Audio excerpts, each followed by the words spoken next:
Hey everybody, how you doing? Welcome to the show. Welcome to the jump. And if this is your first time here, this is what it's all about. I bring you interesting guests just like you and me with a story to tell. I figured if you can hear their story, it might give you enough courage to jump. And I don't mean jump up and down. I mean jump into your future, jump into greatness. Now, my next guest, he's got a story to tell. He's doing great things, but how did he get there? I want to know, and I know you want to know too. So stay tuned. Let's go. You know you should be doing something different, right? Hey, I'm talking to you. Do you believe that you have the gift for greatness or have a special talent, but don't have the courage to take that next step? Always wondering how others made it look so easy? Well, welcome to Jump, the show that will bring you special guests just like you and me. How did they get the courage to jump into greatness? Doing what they love and living the good life. So, get ready to jump with your host, Charles Matthews Jr.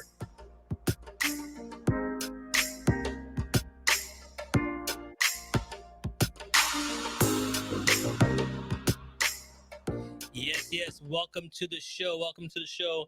And please welcome my special guest, Zachary. Zachary, are you there? Yeah, thanks so much for having me, Charles. Hey, buddy. How you doing? Great, thank you. That's good. That's good. Now, I've been doing some research, doing some background. You're a man of many talents. But before we dive into that, let's get to know you a little bit more because I like when my guests get to know you, how you got started, what you've been up to, and where you go from there. So give us the way back, the born and the raised. Yeah, born and raised in Toronto, Ontario. Yeah, I lived in Toronto my whole life and went to Western University. Just graduated from there recently in 2019. And I guess that's kind of where my story begins. Okay, but your story growing up, what did you want to do? Like as a little boy, what did you dream about? Like, did you put the Superman cape on? Were you flying around the house, or what was the big dream you thought that you're going to be growing up? I think if if you had asked me at that time, I think my answer was I wanted to be an orthodontist, Okay, but I've ne- that didn't pan out too well. I've never heard someone say that. Like growing up as a kid, you just wanted to dive in someone's teeth and just go from there, right? I didn't even know what an orthodontist really did. I just knew that they made a lot of money at the time. So 5-year-old me would have said that, I think. Well, that's a good answer. So tell us, growing up, what was different from you growing up in Toronto? Um, Different, how do you mean? Well, see, everybody has a story. Like, they were always the hockey player, growing up with a group, always partying. What was your story growing up? I don't know. I think I was kind of the nerdy kid that loved Star Wars and Lego, which, I think it's pretty normal, but yeah, I think I was kind of a bit of a nerdy kid. So what was your favorite game? Favorite game? Anything to do with Lego or Star Wars, whatever it was, I loved it. Right. So growing up and doing your before you're an entrepreneur or a company, what did you do? Tell us your story. Yeah, I guess my story kind of starts in high school. Yeah, I had a little bit of a struggle with mental health issues growing up and learning disabilities and clinical depression. And that's part of my story, but I don't let it define me.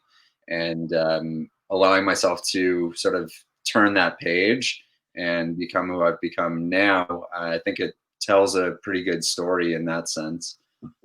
Yeah, and the reason I wanted you to come on the show because the learning disability part, growing up, I had the same thing.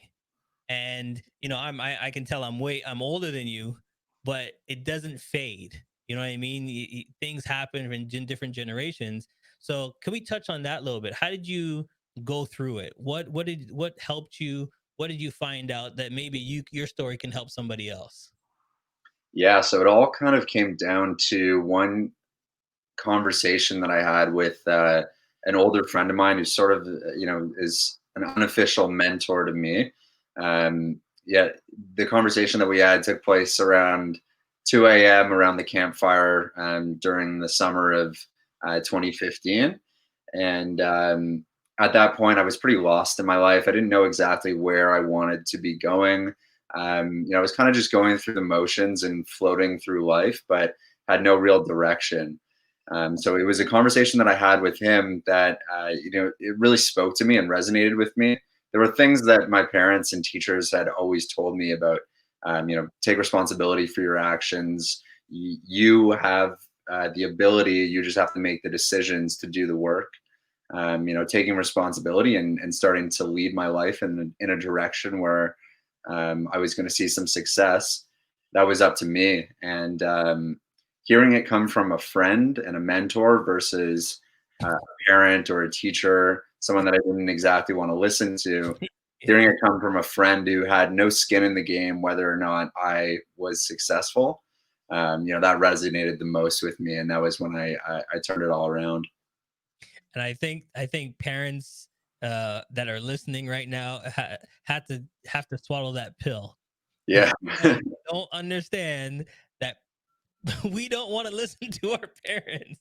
Our parents can tell us 1,000 times, "Don't worry, you're good. Everything is good. You're great. You know what you're doing." We're like, "Yeah, you're our parents. You have to say that." Yeah. But when a buddy says it or somebody outside says it, you're like, "Oh, wait, maybe my mom and dad were telling me the truth. Okay, maybe I'll listen some more." And then you go from there because tell them we don't, I'm sorry, mom and dad listening, but parents out there, you can only tell your kids so much. And I'm finding that out as a dad that I can tell my son so many things, but it takes his friends and other people out there. Was there like one teacher that you gravitated to that you were like, oh, okay. Yeah, I definitely had some teachers growing up that were on both sides where I didn't listen at all, and then some that I wanted to listen to. But yeah, I definitely back to your point of being a parent. I'm not looking forward for the day when I'm trying to teach my kids these same lessons. I know they're not going to listen. It's got to come from somewhere, but eventually there'll be that day where it turns around and they can look at you and say, the same way I did with my parents, and say, you were right about these things all along. I just wasn't ready to listen. Well, let me touch on that because I love that part where you just said. Can you tell us like when have you gone to your mom and dad and go, okay, yeah, you guys are right. What was that feeling like?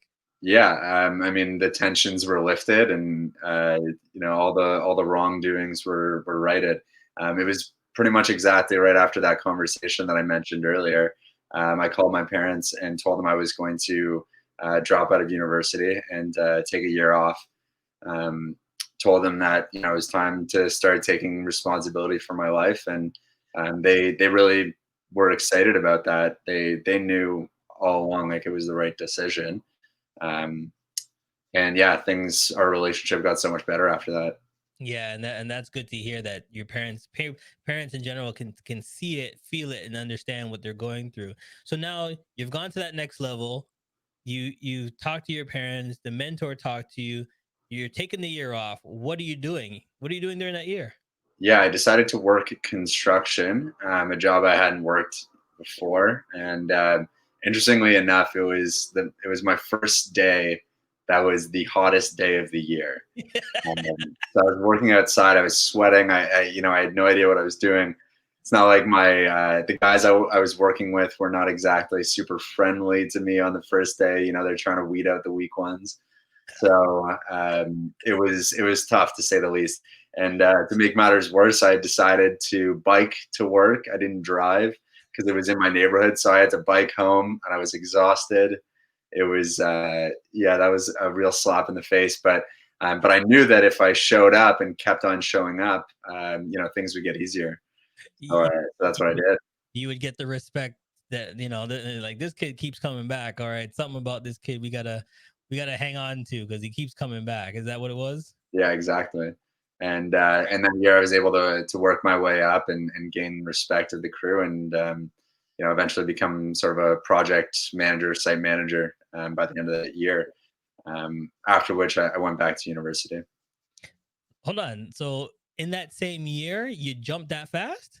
Yep, worked all the way up. I ended up leaving that crew with one of the other guys who wanted to start his own, and so he brought me along as sort of a right hand man to him. So that was I had a couple guys underneath me. Wow. See, that's phenomenal because from what we want to do to what we can do is two different things. So, all right. So then after that, what are you doing? After that, I go back to university. But it was during that year I decided I wanted to do something that was going to have a massive impact on myself and other people. So that was the year that I decided I wanted to hike from Mexico to Canada. I didn't tell anyone about it. I kept it very low key. Um, I didn't want to talk about it until I was 100% certain of how I was going to do it. So for about 3 years, I silently planned, and then my last year of university, I took the plan and started bringing it to action. All right, so let's dive into it because that was one of the reasons when when we found each other. I read your story. I'm like, what's going on with this guy? What is he doing? I had to read it. I had to read it more than once to make sure I heard it correctly. Yeah.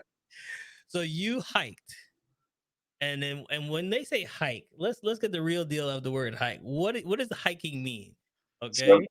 so it means my entire life was in my backpack. I had about a 50-pound backpack on, and I was hiking up and down a mountain, like mountains along a mountain crest, all the way through California, Oregon, and Washington from the Mexican border into Canada. It took me about 4.5 months. And, it wasn't just a walk in the woods. Like every day I was going up and down the CN Tower an average of 2.5 times. Okay. So let me just understand this. Construction in the heat wasn't enough for you. Exactly. You wanted to put a 50-pound bag on your back and go for a walk. That's what it seemed like to me. I'm like, he wanted to put 50 pounds on his back and go for a walk. Now, this walk ain't gonna be an easy walk because the weather's gonna change on you.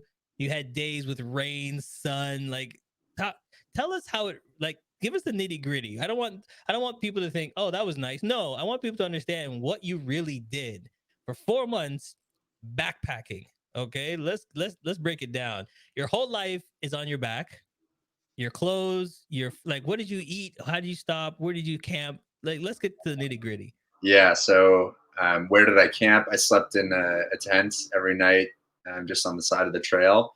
Um, Food, I ate a lot of a lot of Pop Tarts, a lot of peanut butter, a lot of instant noodles, that kind of stuff.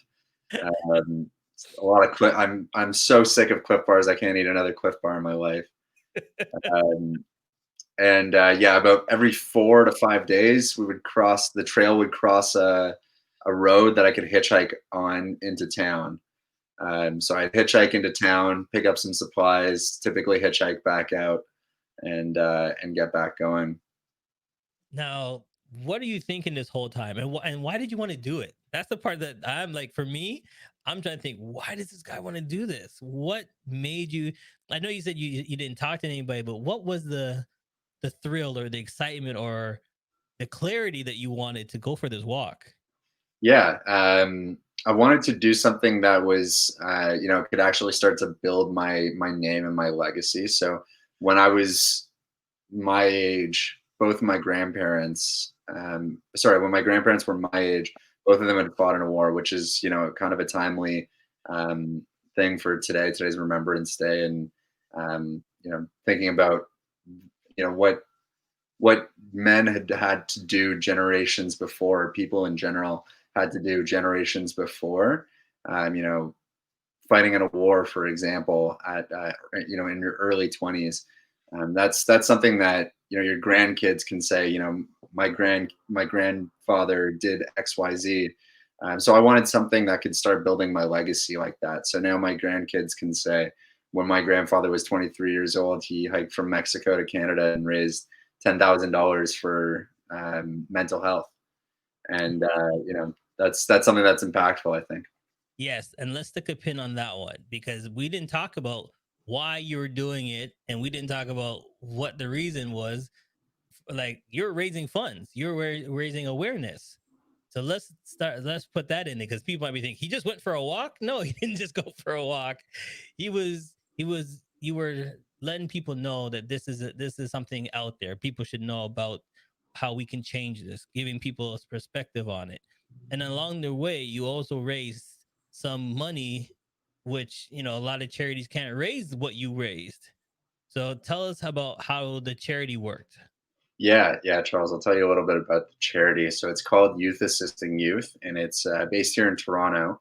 They're a pure mentorship and mental health focused charity that pairs up underprivileged youth that have a mental health diagnosis or a learning disability, for example, with a peer mentor who's of the a relatively close age bracket that can be a friend, a teacher, mentor to them, and help them through some pretty tough situations.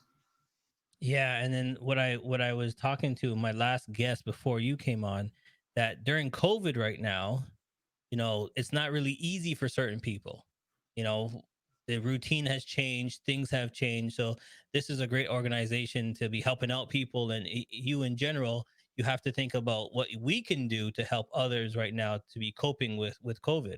Yeah, absolutely. Yeah, COVID, threw a real wrench in a lot of people's plans, with job loss or job insecurity. It all trickles down to things like food insecurity and maybe not having a great situation at home, and now you're stuck at home. So with all those things tied together, I can imagine that the mental health crisis is only getting worse. Right, right. So what I want to talk about is getting to that next level. You set a goal for yourself, you achieve the goal. Now how you finding out what you did is helping people. When they hear your story, how does it make you feel? Yeah, it makes me feel pretty proud. But to the same token, I'll be a little bit vulnerable for a moment here. Today is the birthday of one of a close friend of mine who took his own life just about a year ago now. Um, and this was right after I had gotten home from doing this walk and raising all this money for mental health and sharing my story on news outlets, talking about the battles with depression that I had had when I was younger, and to lose somebody so close to me right after that, that was pretty tough. And it just at first it made me feel as though what was it all for? But after reassessing and thinking through it, it just served as a reminder that there's still more work to be done, and we still have to continue raising awareness, continue raising funds, and talking about it, opening up the conversation, and reducing the stigma around it. Well, let's talk about that. There's something you just said right there, talking about it, the stigma around it. Do you feel we clam up? Do you feel like, oh, we don't want to talk about it, or if we have a kid or somebody that we know, we don't want to really say what they have or talk about it? Why is that? I think we're getting better about that. I think it's a societal change that needs to happen around, especially men's mental health. Guys don't want to talk about their feelings, and I understand that that's sort of where societal norms have developed. But I think we're getting better, and I'm seeing more changes in that lens. There's more work that needs to be done. Yeah, so I'm gonna put it out there first. Listen, men, macho or not, we have this stigma to, oh, I'm a man. We beat our chest and everything, but at the same time, guys, we're you got to be man enough to admit and to ask for help. That's what a true man is. He can admit it and ask for help. There's nothing wrong with that. So anybody that's listening right now, please reach out, because there's nothing wrong with that. That shows true character of a man, that you could say, listen, I need help, and there's nothing wrong with that at all. So I'm glad that you mentioned that as well. So what we're gonna do, we're gonna take a quick break, but when we come back, we're gonna dive about that little logo on your chest and talk about that business and talk about what else has been going on. So stay tuned. Don't go nowhere. You're listening to The Jump. Do you want to achieve your dreams and ambitions?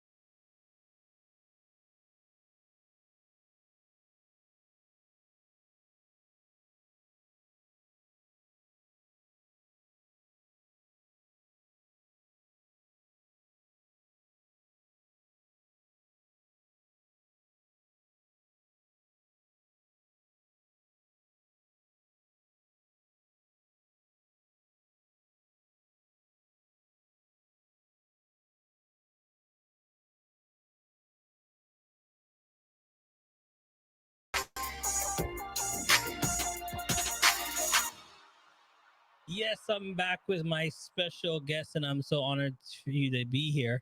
Now, if you're just getting into the show and you want to know what you missed my man walking, not just walking.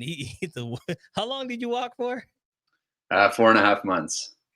I still can't think of that. 4.5 months outside backpacking, 50 pounds on his back, 4 months raising funds and awareness, $10,000, and it's all for a great cause. And I just thought to myself, good on you, my friend. How many pairs of shoes did you go through?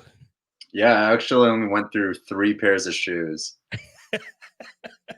which was pretty surprising. I was able to get 1,000 miles out of a pair of one specific pair each. Oh, Um, it's so what? pretty solid.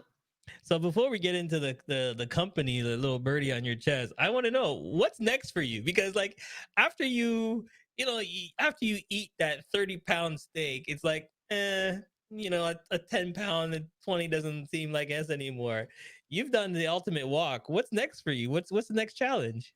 You know what? I'll tell you, it's funny actually. As I was approaching the border on the last day, I knew that everything had culminated up to this point. This was all my hard work coming to fruition, and I was so excited to get to the border and finally be done with this. Take off the painful backpack and throw it all down. When I got to the border, I didn't feel as excited as I thought I was going to feel. I was left a little bit unsatisfied. It wasn't as powerful of a moment, just because the journey was actually a lot more important than the destination. So I was left sitting there feeling, what's next. So I had the same question as you have now, and so what's been next? This About a month and a half ago, I ran my first ultra marathon. It was just a mini ultra marathon. I did a 50K run, just ran 25 kilometers away from my apartment and turned around. But I want to train towards maybe doing an ultra marathon of 100 miles or something next summer. So that might be next. All right. So when you say ultra marathon, what's tell everybody if they don't know what that is. Yeah, so it's just a longer run than a traditional marathon. So I did 50 kilometers, which is 8 kilometers longer than a traditional marathon. But I want to go for maybe 100 miles, which would be about 170 kilometers. Listen, you let us know when you're doing that, man. I will listen. My followers will support you on that one, my friend, because if you're doing these great things, somebody's got to be recognized, and you know what it is. We got to get that awareness out there what you're doing, because these are some great feats you're doing, but you're not just doing them for yourself. You're doing it for others, and that's the main thing I love about doing this show. Finding guys like you that are doing great things for other people. You know what I mean? Not for the recognition. Recognition is great. You'll get it at the end, but you didn't set out for the recognition. You set out for a goal. And that's the main thing I love about it. So Yeah, completely. I mean, the whole story is that I don't think that I'm special. So if I am able to do it, especially having the challenges that I dealt with as a younger kid, dealing with depression at a young age, if I can come through and come out the other side and complete these challenges, what are you capable of? good point. What's stopping you? If he can do it, we can all do it. All right. So let's get into the little birdie on your chest. Talk Yeah, absolutely. about that. Yeah, so this is the logo of Sickbird Productions. We're a full service production company that specializes in creating content for brands, studios, paid media.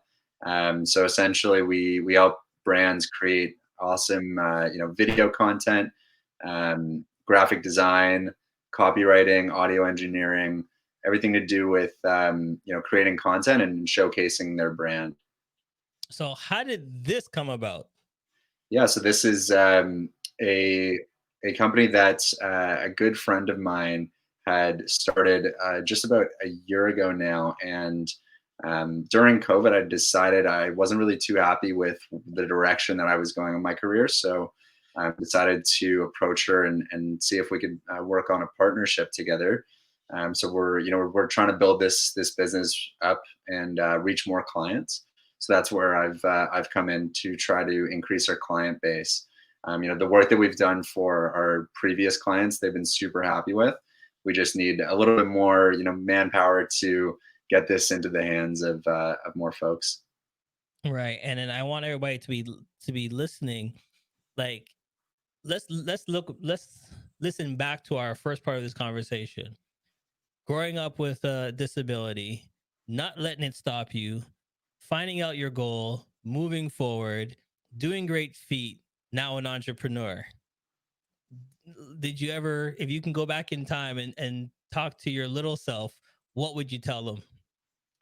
Keep playing with the Legos because that allowed you to learn how to creatively problem solve and build things from scratch. And those are some of the skills that are important now for me. Right. Now, when people see where you come from, do you talk to little kids? Do you speak? Like, do you go out and do speaking engagements? Yeah, with the charity, I did a number of speaking engagements. Yeah, I'd love to do more. It's just something that I haven't developed too much recently. And what do you talk about? Like when you go on stage and see all these eyes looking at you, what's the message you want to get out to them? Yeah, looking back from the lessons that I learned from the trail, there's a few key lessons that I like to talk about. One of them is never quit on a bad day. If you're doing something hard and you're having a really tough day, think about it. Take a step back and wait out for a good day. And on that good day, if you still feel like quitting, then you're allowed to quit. But if you're not going to quit on a bad day, stick it out to a good day and see how we feel. Another lesson that I learned was, there is no finish line. Just as I was mentioning before, as soon as you get to the finish line, I was left with a feeling of dissatisfaction. I needed to think of a new finish line to be working towards, because the journey is, again, more important than the destination. Okay, so I'm stealing those, by the way. I'm stealing those. I'm putting it on the air. I like that one. I like the one where you say, "Don't quit on a bad day."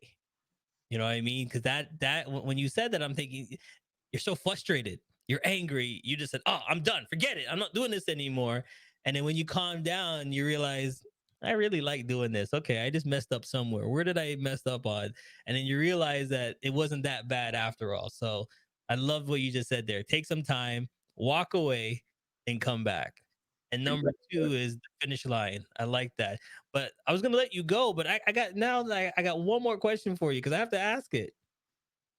What were you thinking about during this time? Because now this is the ultimate me time. You know what I mean? Some people go to the movies by themselves, they go to the coffee shop and read the book just to learn about themselves. What did you learn about? You got 4 months, my friend. What did you learn about yourself?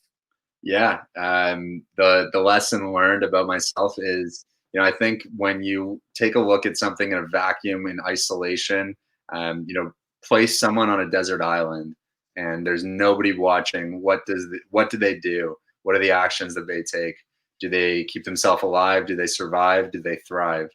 And in that situation where it's me against the wild here. Like, how many miles am I going to put behind me? I think like learning that consistency and that grind hustle mentality. That definitely was a big takeaway about myself. I never once thought about quitting. Even through all the pain my legs were in, I had my blisters all over my feet. I had scrapes all over my back from my backpack digging in. I was exhausted, but I never thought about going home. It was never a real consideration. So, having that grind mentality and that hustle mentality is what kept me going. All right. Before I let you go, we have to play one quick game. You ready? It's called Rapid Fire. I'm just going to rapid some questions at you and you just tell me what comes to your head. You ready? Let's go. Favorite music? House music. Favorite song that you were singing to yourself on the trail? Inner Bloom by Rufus Du Sol. Favorite food? Sushi. There's a book. What book would you recommend? Can't Hurt Me by David Goggins. Favorite sport? Rugby. Favorite superhero? That's a tough one. Listen, you walked for 4 months. I'll give you 2.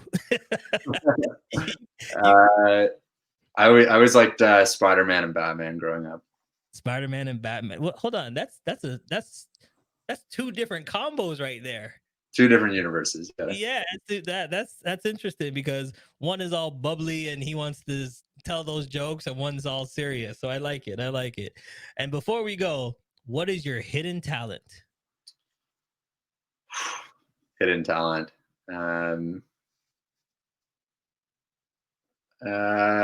That's a tough one. I don't know if I have any. I think I'm pretty open about it. My hidden talent's probably ping pong because I only play that in my basement with my dad.